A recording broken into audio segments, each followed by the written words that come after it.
Good morning, everyone. So yes, we're all, as we said, we might have some people joining us slightly late. They're taking a bit longer to get back from the school run potentially this morning. Lovely to see some people I do know, and lovely to meet some people that I don't know from previous sessions. But I'm so obviously I'm hosting the webinar today, and I'm a senior HR and OD consultant and also a business growth coach, and I've been doing this for a number of years now. And equality, diversity, and inclusion, extremely important, and I'll give you lots of reasons why as we go through the webinar. Before we start, what I'd like to do is just ask everybody to perhaps introduce themselves. I'll run through the session quickly and then I'll ask you to introduce yourselves. So we'll do some introductions. I'm going to tell you what the benefits of ED&I are for you and your business. We'll have a little run through what the individual equality, diversity and inclusion mean, because often people don't always understand the difference between the terms, which is completely understandable because elements of them that are interchangeable. We're going to cover a little bit around unconscious bias for you. I'm sure you'll have come across that term because there's lots of unconscious bias training sessions I've seen being run in recent years. And also just some talking about how you can monitor ED&I so that you've got some data, you can use it more effectively then within your organisations. And also microaggression, a term you may or may not have come across, and help you to understand what that means and what it means for you as a business as well. And then also I'm going to cover some appropriate terms. This is where I find often people might have a level of understanding around ED&I, and they've got policies and things within their businesses, hopefully. But then there are certain terms that change all the time. It's appropriate to say this now, it's no longer appropriate to say that. And I think lots of people, that's where lots of people might struggle. So I thought it'd be useful to share some of those with you. And as always, there'll be a Q&A session at the end. But I'm always happy to take questions as we go through. I like to keep it as interactive as possible. I'll ask you some questions and you can contribute if you can, and ask me any questions as we go along. So let's do some introductions first. You can just tell us who you are, what your business is, maybe one thing that you'd really like to take away from this session. Who'd like to go first? I'll go first. My name's Craig Lilly. I'm a health and safety manager for Camilleri Construction. And basically, I was dropped into this yesterday by Kerry Camilleri because she couldn't attend it. So she instructed me to take notes to feed back to her. But like I said, if you got this recording, that'd be great because I can send that back to her as well. I can. But like I said, it's good for me to know about equality as well. Being a health and safety manager, trying to explain things to people working on sites. Because you've got from different backgrounds, different cultures, different religions and all, and trying to explain things to them in a proper way. It is awkward sometimes because, like you said earlier, what words can we use now today we couldn't use yesterday? Basically, it's going to be a learning curve for me as well. And yeah, hopefully I'll be on a few more of them. Great, that's good to hear. Who'd like to go next? Right, hang on, sorry. I did start talking, but didn't realise that I pressed mute on my headphones as well on the on Zoom technology. So nice to see you, Craig. Always nice to have someone new and fresh into equality and diversity. I am a office manager for Benson Viscometers in Haverfordwest. I've only been positioned here for 2 months, but I'm an anti-racist educator and learner. I think we're always learning with anti-racism. I run workshops in my own time, but it's something that we need to introduce into the business. I'm also HR qualified, not using it in my role currently, but they've never had this position before, so it's always good to have that scope to be able to grow into that. Oh, that's fantastic. Well, I'm sure you're going to have loads of insights and contributions to share during this session, Camden.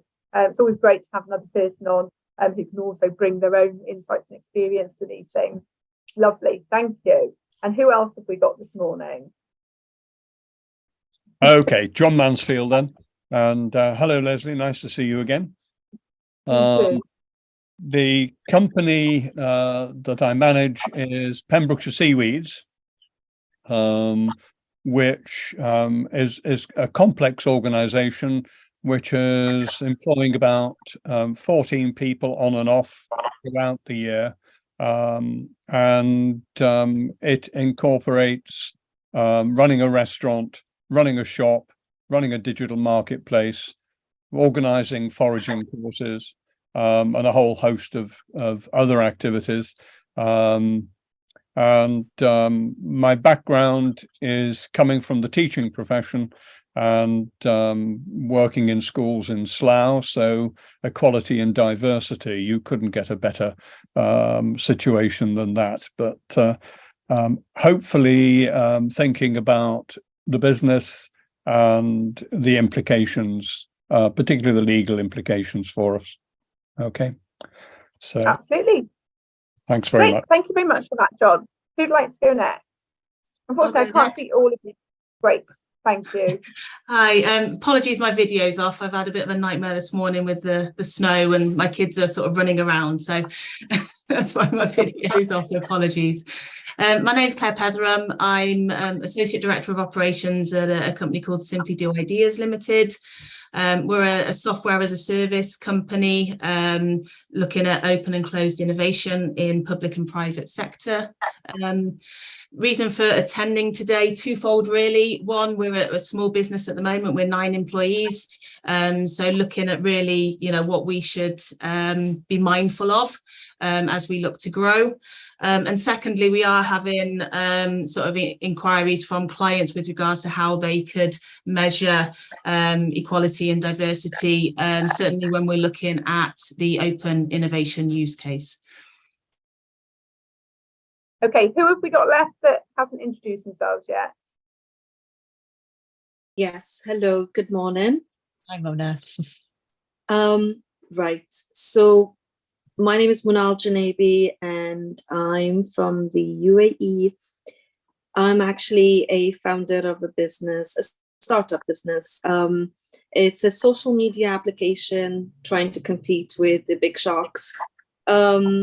But what I would like to take from today is I'm new to the UK, so I would like to understand how to implement equality and everything, diversity as well. I fairly have knowledge. I have knowledge on the subject based on the UAE culture or and the US, but would love to know more about the UK. Great. Well, that's always really good to hear. Definitely. Welcome to the webinar.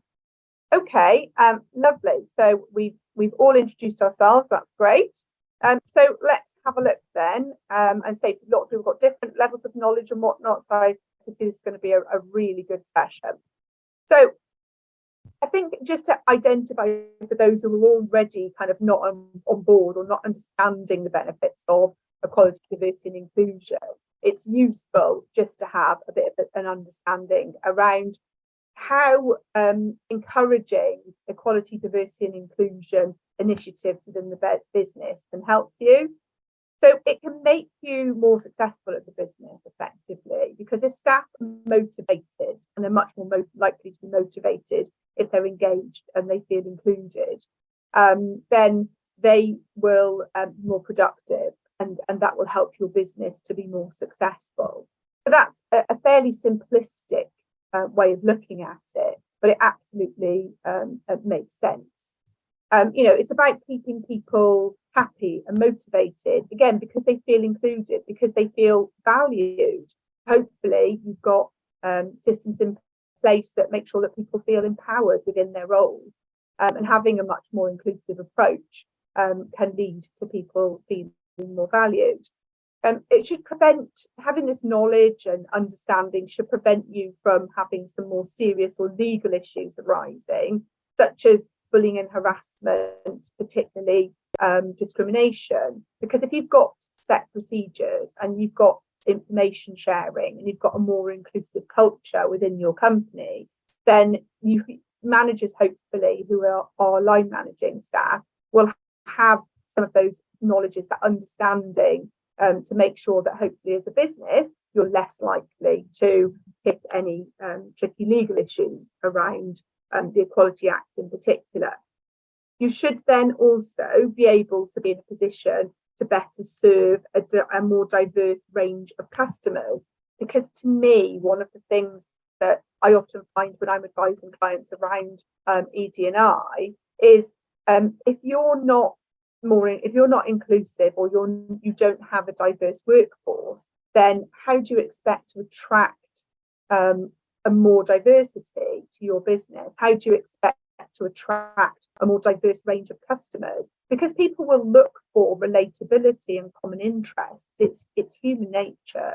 If you've got somebody who, for example, construction, we know typically construction might be quite male dominated, but you want to have more diverse range. You want to have females within the business, or encourage more women to apply. Then you need to be thinking, as a company, is this a safe environment for women to come and work? And how do we know that if we're mostly men and we don't have that experience or those insights? How do we make sure that people will want to come and work for us? And often it might be around looking at the imagery that you're presenting, your public image, or on social media, for example, your workforce itself. So if somebody's coming, are they going to feel comfortable if they're the only one, or a really small number, a minority within your business? So it's having a range of diversity, being more inclusive, will lead to improved ideas, because people come from different cultures, they will have different approaches to problems. They'll have different views, different opinions, and hopefully then you'll have much more interesting conversations and more innovative approaches to problem solving. Hopefully, again, people are looking for this. People will say to me, when I'm looking at job adverts, I am considering, what is this company's approach to equality and diversity, inclusion? So they're looking to see, what have you got on your website that talks about ED&I, for example? What are you saying, anything around ED&I within your company? What are you promoting? So that I can say, oh yeah, this is a company that's switched on, that knows what they should be doing, and I'm going to be comfortable to go and work for them. You're much more likely to attract people if you do have that more inclusive culture, and you're demonstrating that in those ways, and that you can retain, hopefully then, staff as well. Because again, coming back to feeling more motivated, valued and empowered through other initiatives that you might put in place, which I'll talk about later on. So there's some really good benefits, aside from the understanding everyone has that it's morally the right thing to do to be more inclusive. It's actually making sure that it's a cultural approach to your organisation, and not just a tick box exercise, because otherwise you won't necessarily reach those benefits. So what do we mean when we use the term equality? Does anybody want to share with me what it is that they think equality means? And don't worry about getting it wrong. Well, basically, it's about treating everybody in the workplace fairly, isn't it? Yeah. Effectively, no matter what their religion, beliefs, or sexuality is, you've got to treat them all the same. You have, because they're there to do a job, and they can as long as they can do the job, you should treat them fairly with everybody else. Yeah, absolutely. Anybody else want to add anything else to that? I'd like to add. For me, equality means equal pay for men and women, equal number of employees between men and women, or even different ages in the work environment. Yeah, fantastic.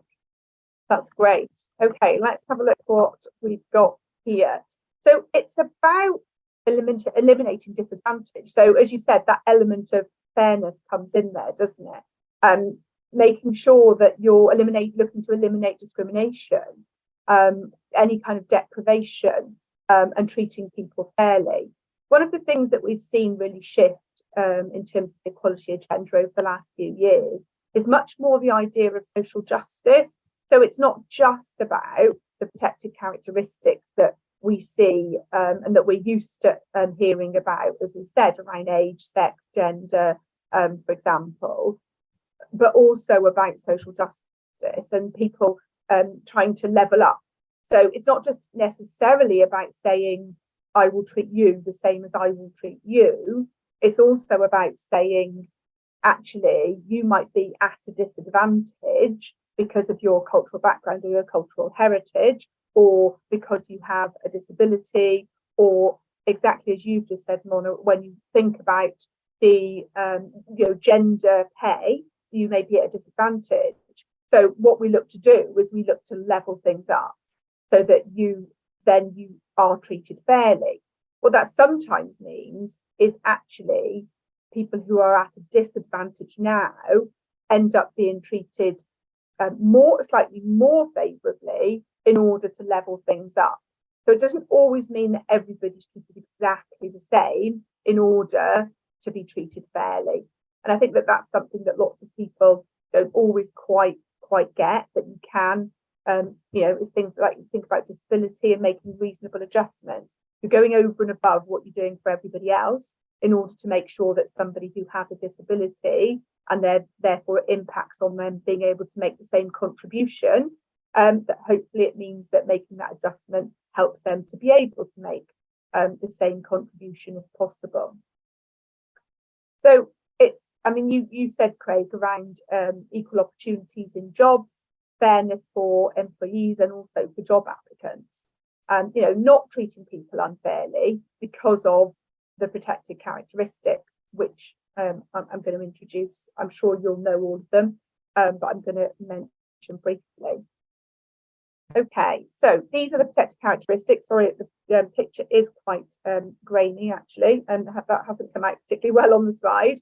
But you can see them here. So there are 9 protected characteristics in place of age, sex, disability, ethnicity, gender reassignment, religious belief, religion or belief, not religious belief, sexual orientation, marriage, civil partnership, and also pregnancy and maternity. These are all rooted in discrimination legislation. Effectively, they all come under now the umbrella of the Equalities Act. So anybody not seen any of those before, or do we all understand we've all seen those before? In a workplace setting, we often see equality initially as a compliance matter. What do we need to do to avoid breaching the legislation? But actually there's practical things that we can demonstrate that aren't just about compliance. So if we're looking at age, for example, we might say we'll make sure that people of all ages are treated with respect and dignity. We'll make sure that people of working age are given equal access to employment, training and promotion opportunities. Because sometimes there's an assumption that once somebody gets to a certain age, they're not really interested in promotion. They may not be, but they still need to have the same opportunities. With disability, as I mentioned already, it may be around reasonable adjustments, making sure that disabled people have got the same access to services and employment opportunities. And that, again, we often think about disabilities as being physical disabilities. So much more now, disabilities are disabilities that we can't see.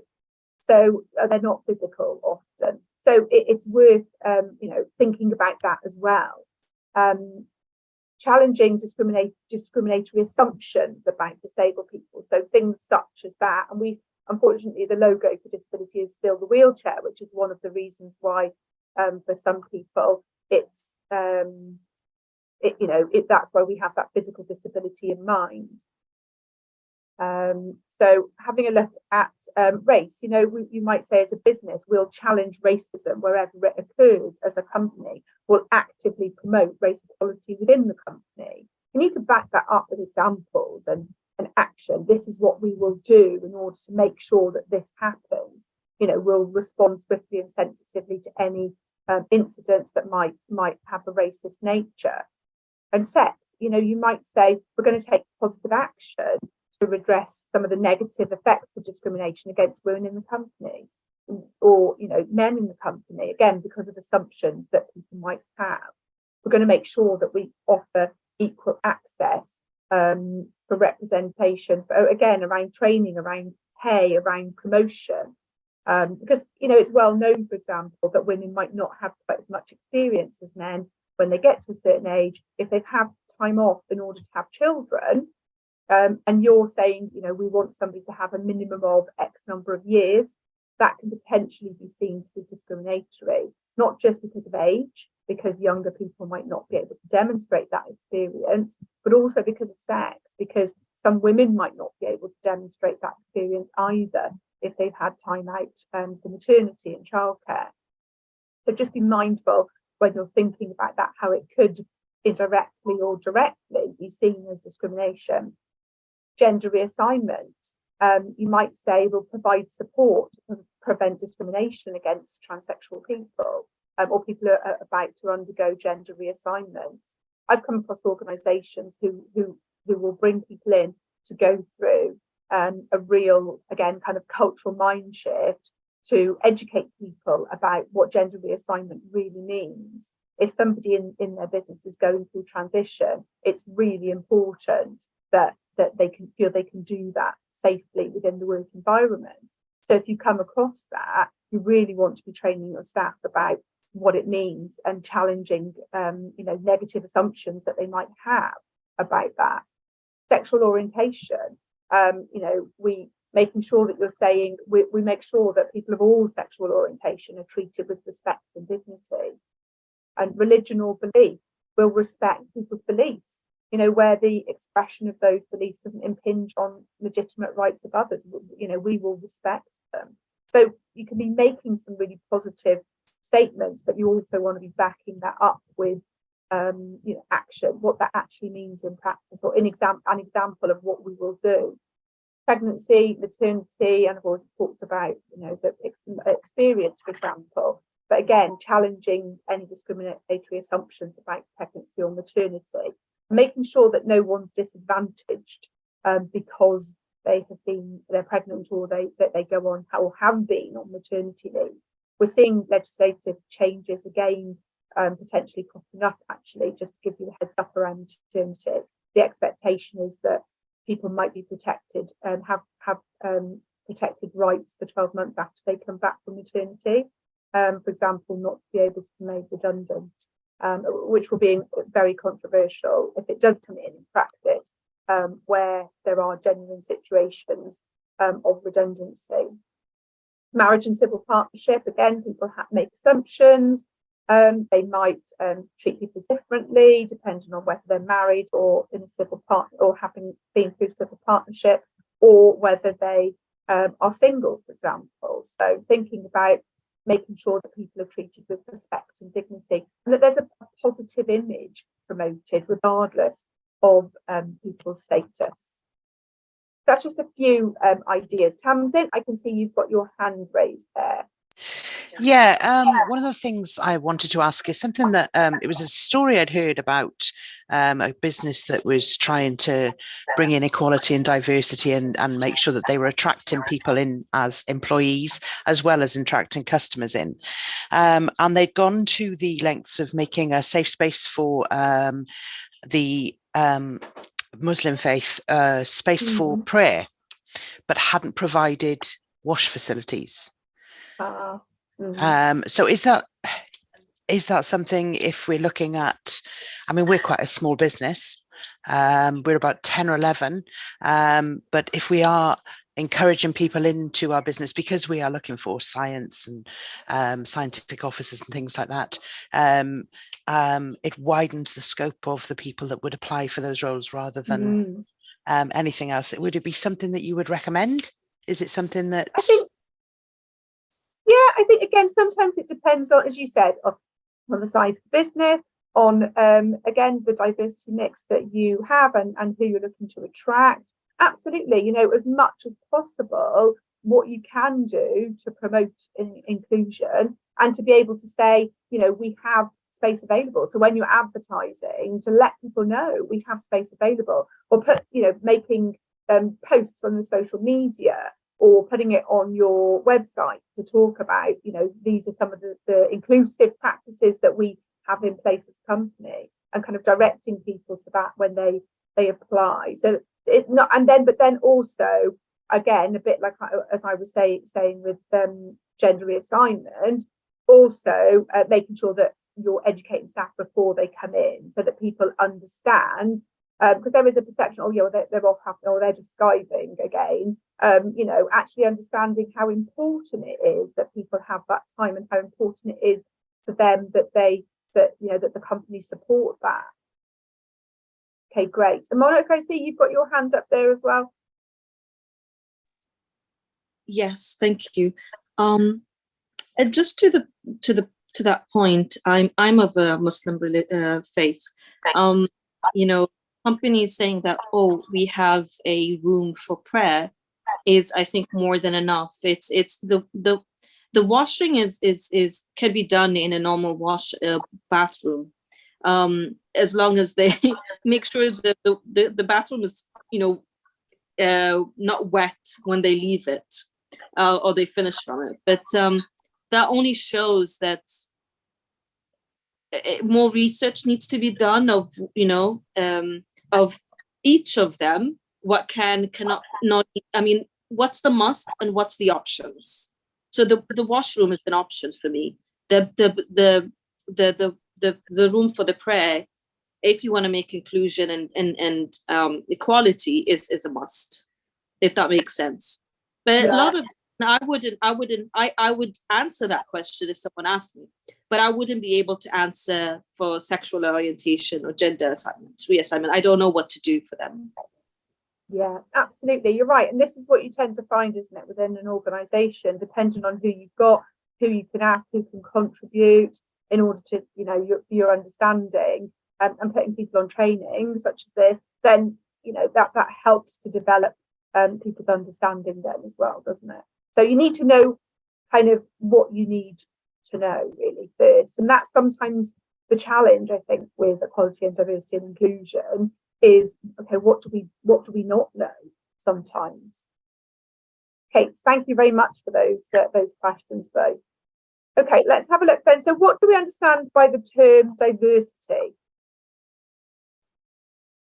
I think for in my understanding is it's a rich melee of people that come from all backgrounds, from all faiths, from all religions, for all cultures, because you get a more rounded business. You attract, if you're a customer-based business, you attract customers better. They would you've got a bigger network and resource pool to pull from that makes your business and your life more rewarding. Yeah, absolutely. No, you're completely right. We've got so as you said that rich melee, I like that, the background, the beliefs of the range of people that are within your workforce. It's about recognizing that everyone's different, and again, as I was saying, it's not always visible. We have it often when you think about race, for example, and we often think to ourselves, we might think that race, we expect people from a different race to us to be a different colour, and that doesn't necessarily mean that's the case. So, you know, it's visible and non-visible ways, and I get it come up often, and people say to me, I've got people who are Eastern European, so I'm not quite sure, does that mean that they're minority ethnic or not? So, and you can understand why people might not understand that those differences, but it's about having that understanding, and that those differences are then recognised, respected and valued, rather than almost feared sometimes or misunderstood. So I hope that's helpful. And just thinking then again, trying to think as practically as possible. You know, kind of to avoid bullying, harassment or discrimination, for example. You need to make sure that your workforce, your managers understand what's protected by discrimination law. So make sure that they do have understanding of what the discrimination elements are, what protected characteristics are, for example. Make sure that they know that what's expected, and also that's what's actually happening in your workplace. And if you're making changes, then to make sure you're making changes. So make sure you're training people, make sure that when you do investigations, you learn lessons, that you will say, okay, these are areas where we've got gaps. We need to make sure that we make changes to make sure that this doesn't happen again, for example. So make sure that you are genuinely learning those lessons. And again, as I've said, this is a cultural thing in the sense that everybody across the company needs to understand this, and it needs to be embedded within your practices. So everyone needs to understand the benefits of having a diverse workforce. It needs to be modelled by the organisation, but also often by the senior leadership team. And a bit like I've said before, the imagery, your public imagery, your website, how inclusive are you? In your policies, how inclusive are you in your language? How inclusive are you in your approaches? Sometimes you don't know because you don't know enough about it, and I appreciate that. But having, at least having an equality, diversity and inclusion policy as a starting point is a necessity. Okay, let's have a look. So let's have a look at inclusion then. What do we think the term inclusion means? Anybody want to have a stab at this one? This one is actually slightly newer term. I think Craig was having a go, but he was muted. I was just. Sorry. You were right. I forgot I was muted.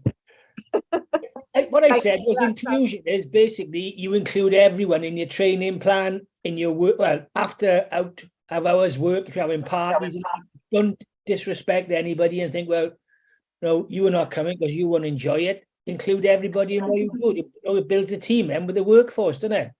Builds good relationships with each other. Absolutely, just by the term inclusion, as you say, it's about being inclusive, isn't it, to everybody?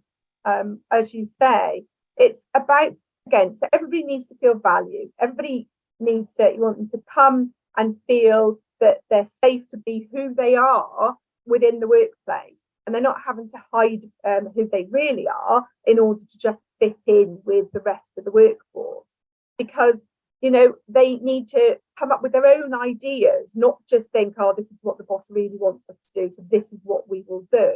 So think about how you engage with staff, how you make sure that you can show them their perspectives are valued. So that might be, for example, making sure that you've got forums where you can talk with staff, where staff can give their contribution. But also, not everybody wants to talk, publicly within a big group session. So think then about, okay, what can we do to include people on a one-to-one basis, having supervision regularly, so you can ask people for their ideas that way. Make sure you've got those channels of communication and let people know it's really encouraged. People think, oh, I'm not going to make a suggestion because we never do anything. Nothing changes. Make sure that people know if things aren't implemented, why they're not. And, if it's not a priority now, it's still something that, you thank them for and that you'll do something about at some point later on. And try doing things differently, again, be genuinely open to encourage contributions and creative approaches to things, because that'll just encourage more of it. And it'll help you to be more innovative as a business and genuinely help people to feel that their contribution is valued. Tamsin. Yeah, sorry. I knew I'd be talking a lot on this one. I just wanted to thank Craig. Staff socials, just the fact that you considered the staff socials when you're building a team. It's not just about what happens in work. It is that important time when we all have our downtime, that everybody is comfortable with the space that has been and the event that has been put on. So yeah, thanks. That was something I hadn't considered. I knew there'd be something. Thank you. When you've got a social event, people tend to open up more on it because they're not sat there thinking, oh, the boss is here, can't say this and can't say that. When they actually go then to a social event, they open up more and talk more to people. Yeah, absolutely, you're right. Yeah, definitely. But again, like you both said, think about what type of event you put on, and sometimes think about when you put it on, because sometimes some people don't drink, and so putting on an event that's held in the pub, for example, people don't always feel, not everyone necessarily always feels comfortable with that. Putting on your event in the evening, some, again, people with childcare responsibilities may not be able to come in the evenings necessarily. I mean, they, potentially can get childcare, but just think about what type of event do people really want? What will, and sometimes you might have to go with what the majority of people want to do. I appreciate that, but just think about who you might be excluding every time if you're always running the same types of events. Well, the last company I worked for, every May used to have a baseball down at Pontcanna Fields in Cardiff, and that was something which everybody would enjoy doing because they used to swing the bat, and I'm pretty sure they'd swing the ball to me half the time. It's like I said, a baseball game, and then we used to have a meal in the pub after, and like I said, it got on really well, and it was really good team building effort as well. Yeah, they generally are for most people. I agree. Okay, great. So how can we be more inclusive? It was, again, trying to kind of focus on the practical, really. We are, can you still see the slides? Just double checking. Yeah, slides are on, Lesley. Okay, great. Thank you. So, again, as we've said, it's you need to have a policy so that everyone knows that the business supports and treats everyone fairly. Everyone knows what kind of behaviour is expected of them. I say things change, and what's acceptable changes, and we've got a diverse workforce, so we need everybody to be told about when things shift, what's appropriate and what's not, and why. Make sure people know in general terms what discrimination and the law is about, and where to find procedures if they do need to resolve any problems. Think about having an inclusive language policy. This is something which is more newer. I've come across it in the last couple of years, but lots of businesses don't have them. What they do is they very much say it's appropriate to say this, it's not appropriate to say that. It's appropriate to do this, it's not appropriate to do that. And it helps people to have a point of reference to go back to say, okay, I can understand now a bit better. Saying the girls in the office or the boys in IT, okay, I can see that maybe that's not appropriate. I should be saying our colleagues in the office, our colleagues in IT, for example. It's things that we've grown up with as we've come through industry, but things change, and it becomes less appropriate to say things like that. And so, think about something that's more inclusive.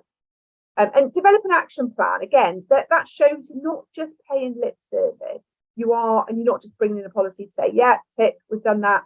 Think about how you're going to get staff on board. How are you going to train people? How are you going to monitor and measure if the policy and the plan are working, for example? And who's going to put it into practice and when by?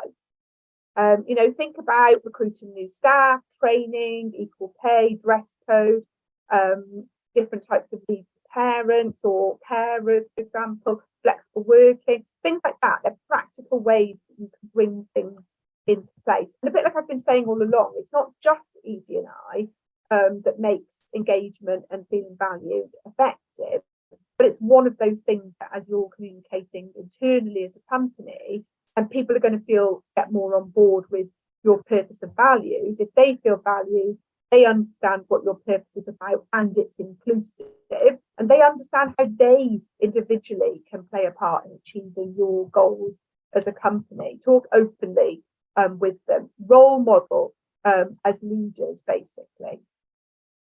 Now, shift quickly, I'm conscious of time as well, to unconscious bias. So, again, anybody not come across the term unconscious bias before, or anybody who has?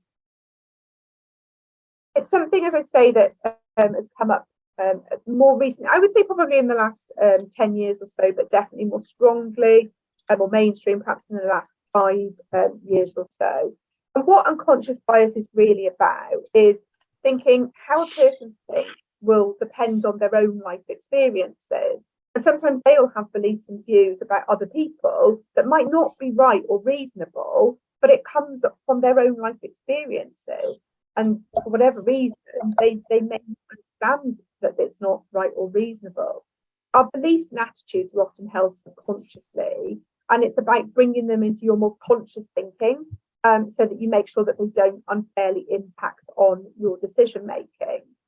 So that's what's known as unconscious bias, and that includes So when a person thinks better of someone, maybe because they believe that they're alike, someone thinks less of someone because they think they're different, and they might think, oh, they're different, they've got a different background to me, or oh, you know, they're really religious, I'm not very religious, we obviously think differently, or they're a completely different generation to me, we don't get each other at all. You know, actually you're likely to have lots of common interests no matter any of those things, but it's a subconscious thing that you're not actively necessarily thinking coming from a conscious place.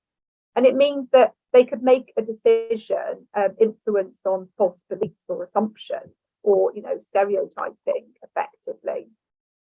Just seen great, I can see some chat going on, which is great to see there, everyone. And some useful there, Tamsin saying about Harvard University have got some tests you can do online for free. That's really useful. Yeah, definitely. That's what you want to be having a look at. Actually, how can I check my unconscious bias, and how can I help myself to think more consciously around where I might be biased, for example. Just a bit important to be aware of it, and you try not to let it affect your behaviour or your decisions, because apart from very limited circumstances allowed in law, people, you know, employers mustn't make decisions about job applicants or staff based on a protected characteristic.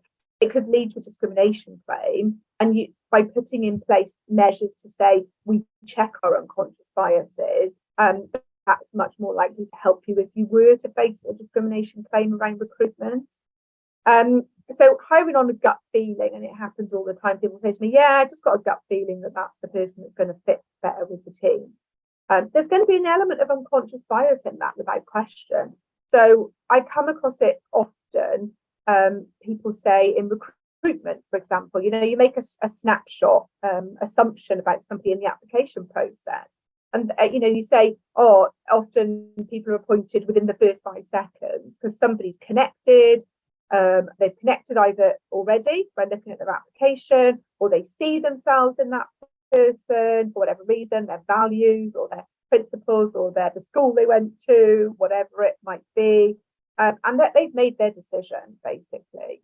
And it's about kind of thinking to yourself, you know, wait, what do I need to do to make sure that I check myself? So some suggestions are being aware, a good starting point. Make sure you're advertising a job vacancy in at least 2 different places, more if you can, in order to reach a wider range of people from different backgrounds. If you can, I always encourage people, actually think about any community groups. If you're trying to recruit locally, for example, think about community groups that might include people from that you're underrepresented in, for example, and you think, great, we can try and get a better reach, we can try and be more inclusive. Getting recruiting managers to agree to make each other aware if they notice any stereotyping. So again, you know, we're just accepting that, yeah, it's natural, we're going to have this is going to happen. So, you know, if you see me going, oh yeah, but you know, they just had all that time off on maternity leave, so are they really going to be up to speed, whereas this person's much more up to speed? Check me on it, ask me about, challenge me on it in a sensitive, positive way. So giving each other permission to do that. Holding back details on application forms is a really common one. You know, it's called blind sifting, which is a really unfortunate term, I think. That means that you don't always see their name, you don't see their sex, you don't see their age. Sometimes you don't see what school they went to, for example. So somebody actually goes through the process of cleaning the application form up so that none of those things are on there, or your application form just doesn't include it. So some things like applicant's name you obviously might want to include, but then somebody else takes it off and allocates a number, for example, if you're just recruiting based on a number.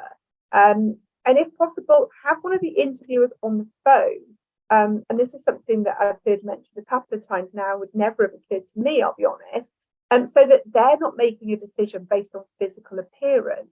They're making their decision based purely on the responses that they're hearing. Have somebody... That's good.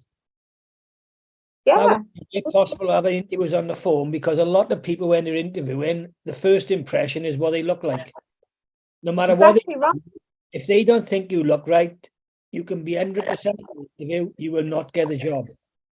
Like I said, I've been on some interviews where people they've come in and their qualifications have been outstanding, but because the director didn't like the look of them, it's horrible to say, didn't get a job. That's a really good idea. That is really good. Great. Okay. So again, make sure always at shortlist, and I would always say anyway, make sure that more than one person is sifting through job applications. Interviewing applicants, I always say, make your panel as diverse as possible. Again, representative of your company, but ideally as diverse as possible. So even if it's not representative, again, you're going to get more insight and different approaches coming from having a much more diverse panel. And making sure you allow time to make decisions, because again, like you just said, Craig, most people make that decision so quickly. Make sure you reflect on it, because then you're not hopefully making it on that 5-second judgment. You've got a chance to reflect and think, okay, who really stood out? Looking at the qualification, the criteria that we've got, the measurements that we're using, who's really hitting all those boxes, not who do we think our gut feel is just they'd fit in best with our team. And make sure you keep a written record of why decisions are made, and that's purely around, again, making sure in case you are challenged that you've got that written record. Okay, so how can we monitor? So you often see monitoring forms when people apply for jobs, asking around your ED&I data. So lots of small companies don't tend to have these because their sense is, oh, we're really small, we can see our diversity just from looking across the business, we don't really need it. But actually, some people don't want to tell you about some of their protected characteristics, and they don't have to. But asking for it anonymously, and then perhaps checking over time, for example, how many people applied for this job, what was the diversity mix, and who was eventually appointed, and monitoring that data over time, even if it's small numbers, should help you to see a picture. Actually, are we getting a diverse range of applicants, and who are we eventually appointing? Think about putting in place anonymous staff surveys. Ask for people's insights into how well the company's doing around DD&I and any other areas that you could improve upon. And I've just mentioned these other 2 examples here already. Do the same with promotion as you do with appointment. Measure who's applying, who's getting appointed. Analyse what the differences are. If people raise concerns, for example, analyse what the differences are. Investigate it, making sure, like we've already said, that you put training in place, or you make sure that you're communicating, sharing information that people can access to help them to change, to make things more inclusive. Make sure you're engaging with people around this topic. And exit interviews are a great one. You could include it on your questionnaire. Again, do you feel that we demonstrate effective ED&I, basically? And are there any areas that we can improve upon? Okay, microaggression. So this is a term you may or may not have come across. It's what we might traditionally see as a bit of banter. So I do investigations, disciplinary grievance investigations. I come across this often. So people say, we're all just having a bit of fun. They don't mind. That person's Irish. I make a joke about the fact that they're in the IRA. They don't mind. It's absolutely fine. Nobody's offended. Well, they might be offended, but it's not really a safe place to say that they're offended, is it? So can you actually assume that people are comfortable with what you're saying? And some common examples that we come across are, for example, asking somebody of a minority ethnic group where they originally come from. And to me, my natural assumption is I'm nosy, I'm quite curious, and actually I'm genuinely interested to understand where people come from, to learn more about people. But actually that might be seen as a microaggression, because I'm not asking the Welsh person where they come from, for example, or sometimes commenting that someone's name's really hard to pronounce. again, that can be a form of microaggression. It's understandable that, again, there are Welsh names that I can't always pronounce. But it can be. So just be mindful of it. That's what I'm saying. Commenting on a black colleague's natural hair, for example, making comments. Again, would you do that necessarily with somebody else? Or saying to someone who's transgender, "Oh, you don't look transgender," it might be a microaggression. You might think you're being polite or complimentary, but actually you're making them stand out in ways that they might not be comfortable with. Saying to someone who's gay, I've got a gay friend, you will love them. I could introduce you. Again, it might not be appropriate to say that. They might be uncomfortable with that. Using terms like crazy or hysterical, we use it often. You do hear it in general everyday language, but actually hysteria is traditionally rooted in views about women and asylums. And so again, it relating to our ever developing knowledge of mental health and things like that might not be appropriate to say those things, depending on who's around, or just generally trying to become more inclusive in our language with one another. Or even saying to a disabled person how they've overcome their disability is inspiring. I see it in the media, even these things being said, but they might be uncomfortable with that. To them, they may have made their what they've done in life because of who they are and their personality. Asking someone who's older if they even know what Snapchat is, for example, might not be appropriate. They might see that as a bit offensive.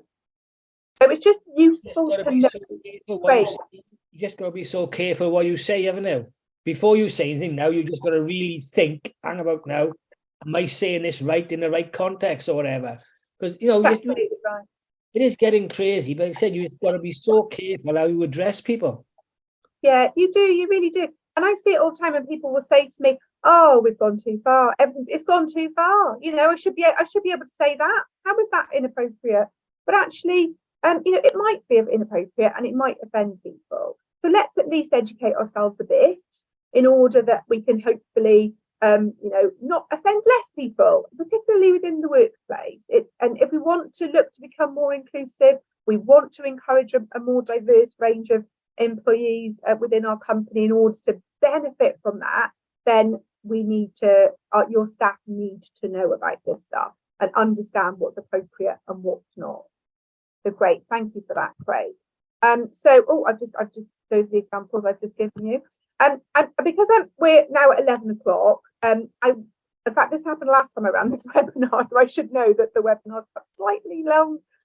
These are just, again, it's about thinking about what's appropriate, what's not appropriate terms to use, because again, as I said, people don't always know what's appropriate to say. So I have got some around these terms. Again, it comes from an inclusive language policy, some explanations for what is appropriate not to say and not to say. So what I will do when we circulate the presentation, I'll circulate that sheet as well, which I think, Lisa, is what we ended up doing last time, isn't it? I'll just to make sure that I give you the opportunity to ask any questions that you've got as well. Anybody got any questions that they haven't asked, or a burning question you've been waiting to ask? I have one, please. Okay, thank you, Mona. So, what would companies do to outsource this? So, for example, I worked in a company where there's a suggestion box, or there's an employee concerning officer that you can go and complain to them, but then they raise it directly to the CEO, for example, rather than up the chain. Or in very serious places, as in you can pick up a phone and complain to someone, and that's what I saw in the US as well. What do you do over here? How do people go about complaining? I'll be honest with you, often it does depend on the size of the organisation. So I do work with public sector and health organisations, and some of them, as you just described, will have confidential helplines. They'll have employee assistance programs in place. Who they might be encouraged to have a chat with ACAS.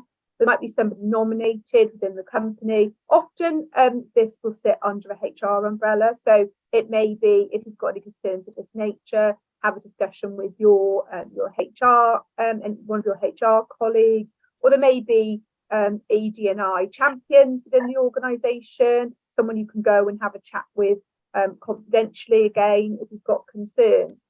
But I'll be honest with you, in smaller organisations, the approach in the UK generally tends to be, with anything like this, have a chat with your line manager in the first instance. And of course, if it's your line manager, then who's the problem? If you are genuinely got, a concern, then you might go to their line manager to say, I've got a bit of a concern about this. I'd like some help to address it, basically. That's what generally tends to happen in practice, in my experience. Anybody else got any other experiences of that they can share? I think as well what will happen, a lot of people won't even bother to report it because they absolutely job and losing their friends and being made a scapegoat of. They'll just, what's the term, suck it up. They will. Because they think if I report this now, they're going to know it's me. I'm going to be like the black sheep of the family then. It is. So one of the things that I've been looking into, or one of the things that I've learned recently, is that it doesn't need to be a person of the protected characteristic that makes the complaint. If you are in company and you are uncomfortable and you believe that what has been said against that person is because of whatever characteristics they have, it can actually be reported to the police as a hate crime. And it doesn't have to be the victim that does it.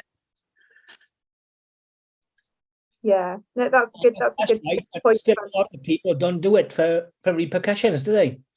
Well, if it goes to the police and it's not the victim that's doing it, if you're in a situation where you hear something that makes you uncomfortable and you report it to the police, it takes the onus off the victim, not the victim. It takes the onus off the target, and I don't know. I suppose it creates a bit more allyship as regards to supporting that person. That happen, but like I said, it needs to happen more because there's a lot of things happening in the workplace which people will not say a word about. It does, but then sorry. I was just going to say it's protecting the minorities, which is what we're all here for, though, isn't it? Yeah. Yeah, absolutely. And one of the things that whenever I do unconscious bias training and a bit like you, Tamsin, I will go along to see if there's different things that I can pick up often. And when sometimes I do it with organisations because I might assist them, regularly with stuff, and they want me to hear what their staff talk about and stuff in order that they can then implement things as a company. And they often, what I find is the biggest issue for people is it's all well and good doing the training, but what happens when we do witness something? What do we actually do? And to me, lots of businesses don't do that. They don't cover that bit. And for me, you need as a business to be saying, this is what you should do if you witness anything. So, in the first instance, you would always hope that somebody could keep it at hopefully a relatively low level and approach somebody individually and say, oh, we were in that meeting and you said that thing. I actually found that slightly offensive, or I was a bit uncomfortable because that person's in the room and I thought they might have been uncomfortable with it. So in the first instance, you would hope that you would be supporting people to do it at a fairly low level so people could change their behaviour and those sorts of things wouldn't happen again in the future. And then it's only when things potentially escalate and get worse that you then unfortunately end up having to have investigations and interventions, and possibly even, as you've said, Tamsin, to the extreme of involving the police. And of course, unfortunately, it happens. Thank you ever so much for your contributions. I'm mindful that, as I say, we have run over time. But if anybody does have any other questions that you really want to ask, then please do let me know. Thank you very much. No problem at all. Lesley, lots of information there, I think, as usual. Yeah, we do need to make these sessions a bit longer because I think there's so much that gets covered in them. So, but if there's anything you wish you had asked, then please drop us a line. I can send it then through to Lesley and we can get you answers then as well. I will send out the recordings for these usually take up to 24 hours because they need to go for editing first before we upload them to our AGP channel. As soon as the link is available, I'll send it through to you, and along with the slides from Lesley as well, if she's happy to share those. I do need you to sign your AG3s that come through before we can send them out to you. So if you could look out for those, they might go into your spam or your junk. So just be they'll come from HelloSign. Literally takes a couple of seconds just to sign it, send it back to us, and then we're good to go with the Welsh Government. So it keeps them happy. So as soon as that's done, then we can, and as soon as the recording's available, I'll send that through to you so you can pass it on to team members or whoever you need to. And I'd be happy to play a game of baseball with Craig anytime. We'll go down the pitch down there. Right? But it's good to have people that interact on these. So it's been really good one this morning. So again, anything you think of, drop us a line and we can get Lesley in touch, or any problems that you think further to this, then always go to your relationship manager who can sort out work packages or anything, or getting you extra help and support as well with the subjects there. So hopefully we'll see you on another webinar soon. I need to go and get myself a coffee now because I'm absolutely freezing here. So hopefully have a good day, the rest of you. Hope don't get snowed anywhere. Have a good one. Thanks. Thanks so much. Bye. Bye. Bye.